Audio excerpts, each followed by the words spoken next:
আপনি কি জীবনে শান্তি ও সফলতা খুঁজছেন? ভগবান শ্রীকৃষ্ণের 5টি মূল্যবান বাণী। 1 কর্মে মন দাও, ফলের চিন্তা করো না।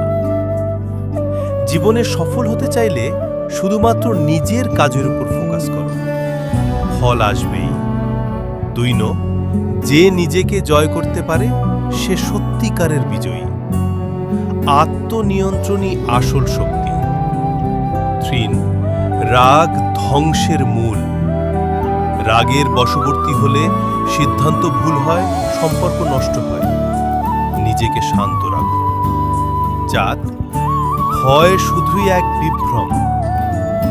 বিশ্বাস রাখো নিজে এবং ভগবানের উপর। 5 পরিবর্তনই জীবনের একমাত্র ধ্রুব সত্য। পরিবর্তনকে স্বাগত